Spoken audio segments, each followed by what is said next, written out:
We have to be better at this. So it's not race or rights or whose resource it is. Tonight, officials are investigating after dozens of caribou with unborn calves were slaughtered in a northern Manitoba provincial park. Will they be welcomed in this space?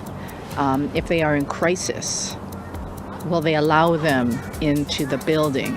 And a new cultural space in Montreal has some questioning the issue of wealth disparity between the public and the Inuit.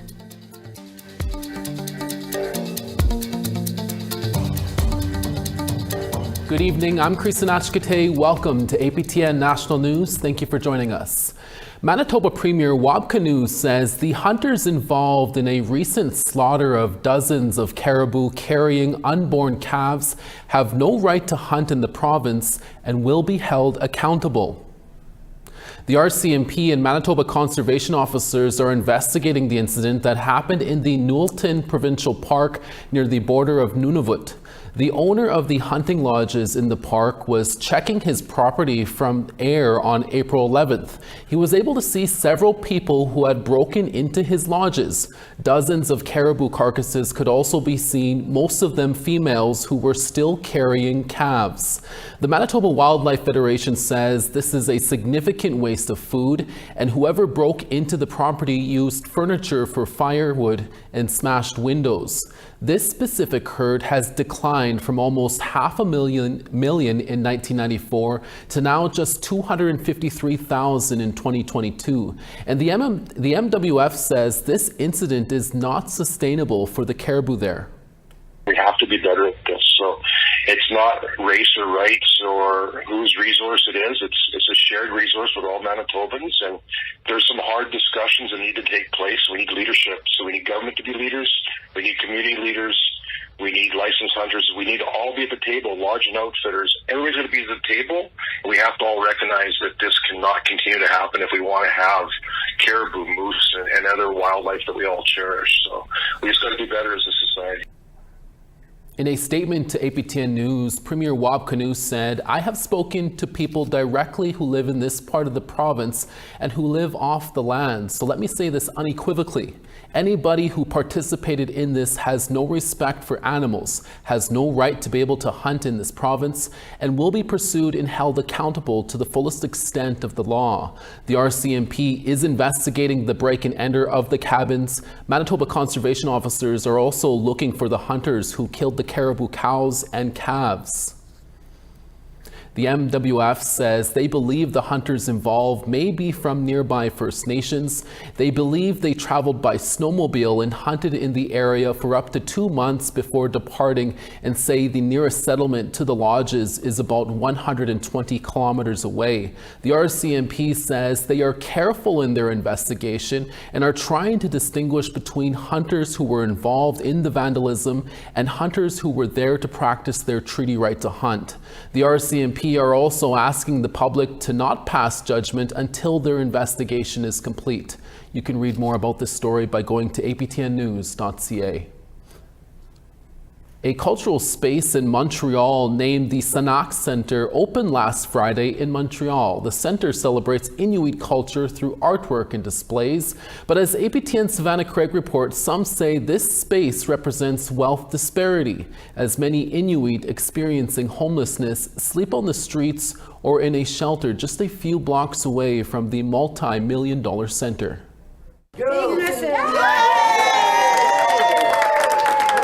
A building has just been opened to the public near Cabot Square, which is an area frequented by many homeless Indigenous people. It's not a condo, it's the Sanak Centre, which is a community and cultural space. It includes a cafe, theater, art installation, library, and the largest collection of Indigenous books. The Sanak Centre was named after a well-known novel of the same title, written by Mitsiariuk Napaluk, which was loosely set around the 1950s. The book looked at the Inuit of Kungik-Sujuak and their initial contacts with Halunat, known in English as white people. Sanak means home, and if those that are on the street see Sanak, will they be welcomed in this space? If they are in crisis, will they allow them into the building? Naguset is the executive director of the Native Women's Shelter of Montreal. Take a look behind you about what they're creating. This is a multi-million-dollar condo. She said this to APTN News back in 2021 when she was frustrated about the amount of condos popping up in the area. She's still frustrated, but now takes issue with how buildings in Cabot Square are being used. While Naguset appreciates the celebration of Inuit culture, she's concerned there's not enough focus on providing services to the unhoused Inuit near Cabot Square. When they were building the condos and Sanak, because they're all in all the same thing, there was a woman named Elizabeth Putaguk, and she died. She died because she had nowhere safe to stay, and she died. She says Indigenous-led organizations near Cabot Square weren't involved in the decision-making process of the Sanak Centre by the City of Montreal. Alia Hassan Cornal is the city councillor for the City of Montreal in charge of reconciliation with Indigenous people. She says Inuit-led organizations were involved, but these organizations are located outside of Cabot Square. When we started thinking about how this center could be and what meaning it could have, for sure we wanted to include Indigenous community, especially Inuit. Tina Pasukti is the executive director for the Southern Quebec Inuit Association. Right beside the Cabot Square, you have Sanak Centre that has a very different image of Inuit that is really showcasing Inuit culture. She says this is a turning point for positive representation of Inuit in Montreal. While the Sanak Centre doesn't provide housing, Pasukti says it is a space for all. In the centre, instead of hiring security guards, they're working with the downtown YMCA to do more of cohabitation and more working with the population and speaking to them about tolerance and cohabitating so that we can have better outcomes. While some see this as a step forward for positive representation for Inuit in Montreal, others want more for Cabot Square. You have people that are on the streets, people that actually are from the Inuit community, and you've got to pass them to get into a multi-million-dollar community center. I think that needs to change. Savannah Craig, APTN National News, Montreal. Over to the prairies now, where Métis Nation Saskatchewan is preparing for their election. All positions are open with both new and returning candidates on the campaign trail. APTN video journalist Rachel May brings us the details. 4 executive and 12 regional director positions are up for election. There are 5 candidates running for president. Incumbent Glenn McCallum was first elected in 2012 as director for Northern Region 3. He was elected president in 2017. Nash Chalifo is also running. He ran for the Green Party of Canada in the 2021 federal election and as an independent in the 2024 provincial election. Kevin Henry works as a community health coordinator for the BC Métis Federation. He also worked with the MNS Western Region 2 on fighting COVID. Bonnie Marwood served as the patient health advocate for MNS for 3 years. Her contract ended March 31st, 2025, and she chose to run for president. Lisa McCallum was elected in 2017 and 2021 as secretary for MNS and is now running for president. 3 candidates are running for vice president. Incumbent Michelle Leclerc was a regional director for Northern Region 1 before she was elected vice president in 2021. She is a lawyer and holds a certificate in human resource management. Karen Larocque is CEO of the Provincial Métis Women's Organization, a knowledge keeper at Morningstar Lodge, and CEO of Regina Métis Sports. She's also a former regional director for Western Region 3. Jason McKay, also known as the Wandering Métis, is running for vice president. He worked at MNS for 6 years as Director of Sports, Language and Culture, and Education. 5 candidates are running for secretary. Becky Belanger is in the race. She's married to Buckley Belanger, who was just elected MP for Desnethi, Mississippi, Churchill River. Marlene Hansen is president of Métis Local number 62. She currently works in mental health and addictions. Autumn Lang LaRose served as provincial Métis Youth Council president and minister of youth beginning in 2021. Johnny Melanchuk calls himself a Métis ombudsman with 30 years of experience advocating for people. Gerald Morin is a Métis lawyer and former president of MNS. He was the first president of MNS, serving from 1992 to 1995. 5 candidates are in the running for treasurer. Jeremy Denemy is an entrepreneur with over 25 years of experience managing large accounts. Myra Malbof brings 25 years of financial management, 15 years of government, and 13 years as a business owner. Dale McCauley, former mayor of Cumberland House, says financial accountability is his priority. Beth Westfall, a farmer in the southeast of Saskatchewan, wants finances reported in a timely manner. Patricia Young has a background in government and financial management, focused on accountability. All 12 regional positions have multiple candidates, except Northern Region 1, where Laura Burnoff is running unopposed. The full list of regional and executive candidates, plus voting locations, is available at mnselections.ca. Métis Nation Saskatchewan citizens can vote in advance polls May 17th, with Election Day on May 24th. Rachel May, APTN National News, Saskatoon. We have more news coming up after the break. Stay with us.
Welcome back.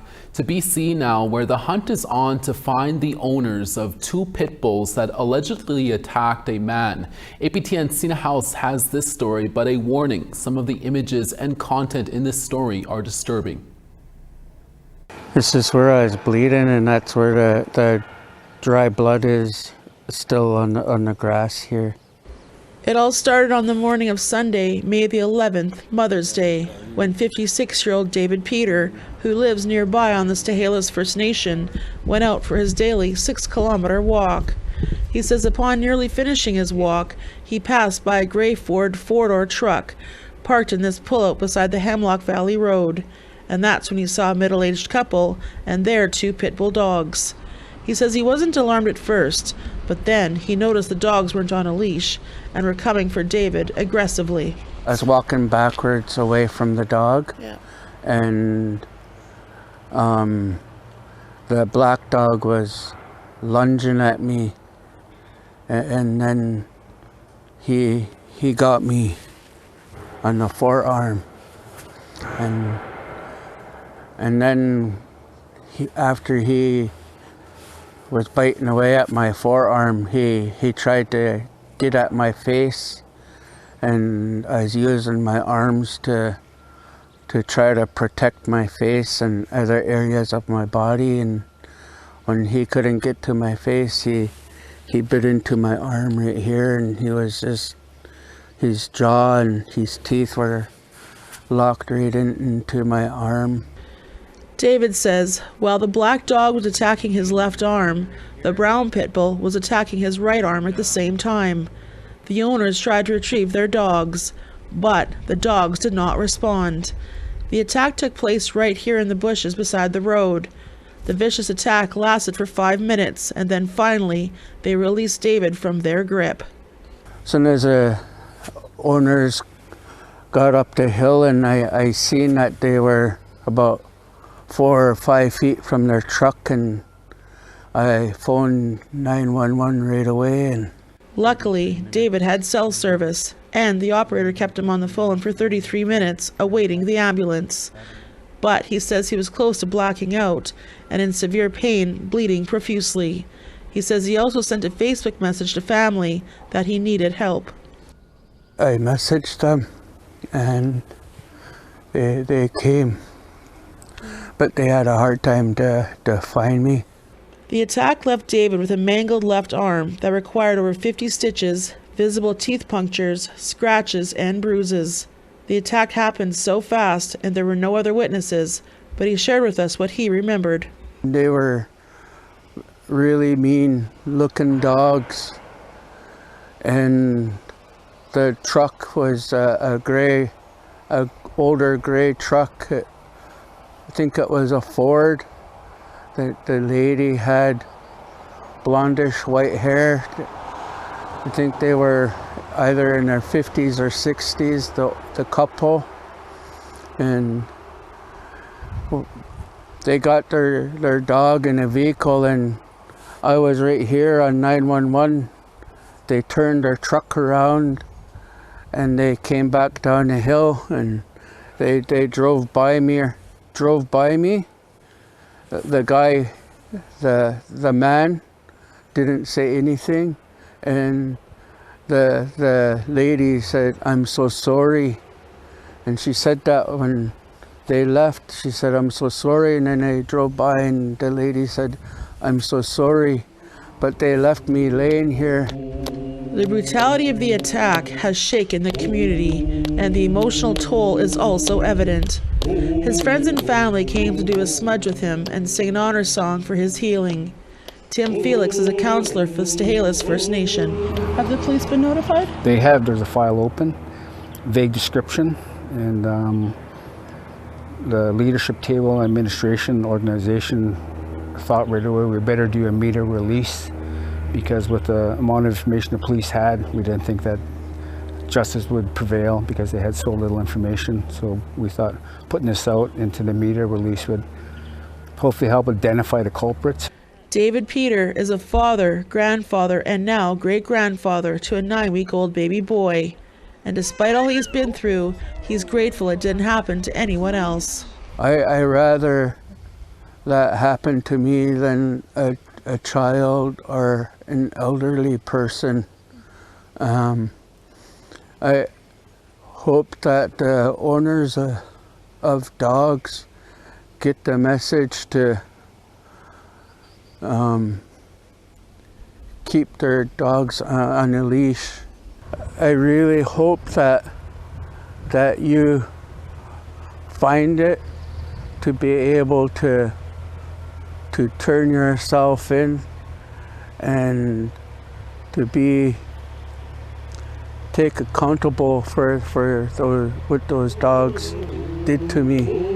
We reached out to Agassiz RCMP but did not hear back for an interview. David Peter has filed a police report. If you know who the owners are of these 2 pit bulls, please contact the RCMP in Agassiz. Tina House, APTN National News, Stahelis First Nation. Come back, we'll tell you about a new event in Winnipeg that is helping the local Indigenous economy.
Thanks for staying with us. Time now for our photo of the day. MJ Kretchen shared this idyllic view. MJ calls this their happy place, and we can see why. Thanks, MJ, for the photo, and please keep those photos coming in. Send us your springtime photos to share at aptn.ca for the chance to be our next photo of the day. Time now to take a look at tomorrow's weather forecast. Starting on the east, Charlottetown 23 in sun, Halifax 26 in sun. Cartwright 7, Happy Valley Goose Bay 9. Quebec City 25, Montreal rain in 27.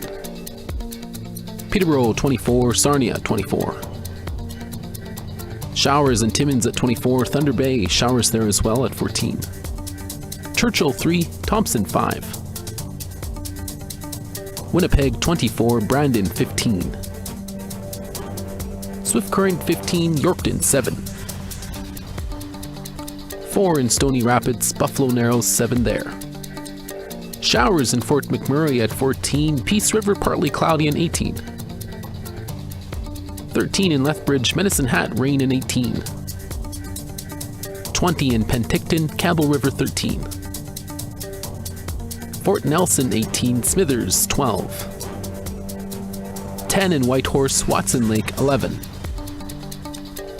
4 in Wrigley, Norman Wells 6. -3 in Colville Lake, Fort McPherson 1. -4 in Chesterfield, Whale Cove -4.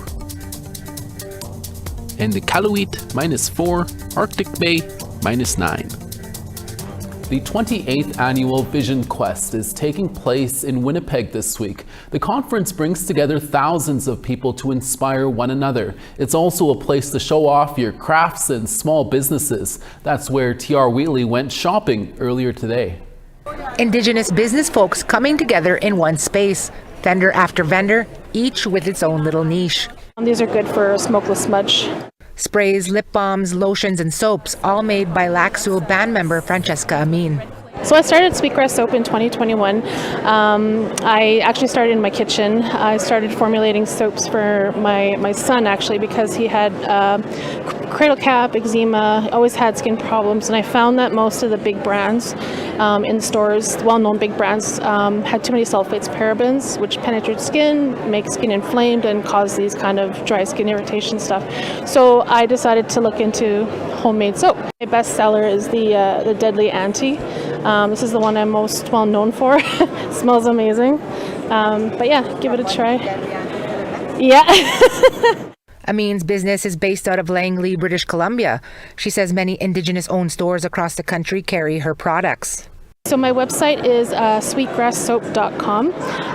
You can place an order online. Family game night res style is also an option. There are 16 life-sized games the Smoke Sisters from Dakota Plains First Nation created through their business, Ninawaste. The idea brings games like Hoodis, Scrabble, Yardsie, and more to your backyard party. With just 1 year in business, Tana Smoke says they've already learned a lot. Definitely a positive going in is that we do work full-time outside of our business, and I'm an accountant of 13 years, rails and sales and marketing going on 6, so that definitely helped us in getting our business started. Rael Smoke says they are already planning to expand with hopes of adding 5 new games a year. So we've always been like a big gathering gaming family. Every time we get together, we always play a game with the kids and the family. So that's kind of where we stand it on games first. This shirt vendor was also quite popular with patrons coming and going. Chris Thompson's business, Warnge, started in his basement. He says his family are jokesters and they just started a play on words and logos already out there. Yeah, we have a lot of deadly items, Deadly Auntie, Deadly Cookum, just Deadly. We're starting to get more into more like traditional looking designs, female designs, floral designs. Yeah, our website is www.warnge.com, WARNGE. With a silk on top of it, and then they just have the ribbons. And then we can make them in any colors that you need to, right? And what's an Indigenous craft market without the traditional items? Roberta Bear and Tika's Boutique have been a staple at the Forks in Winnipeg for over 2 decades. The website is, we have tikasboutique.com, and you can find us on Facebook, what else, Instagram. Becoming a place to help those just starting out. We actually, with all of our stores, we actually deal with probably 100 to 200 different crafters on a yearly basis that drop off little pieces, where it helps support their household. And supporting one another being one of the original goals of what the visionaries of Vision Quest set out to do all those years ago. TR Wheatley, APTN National News, Winnipeg. Cool story. And that's your APTN National Newscast for this evening. From HQ in downtown Winnipeg, thank you for watching, and we'll see you again next day.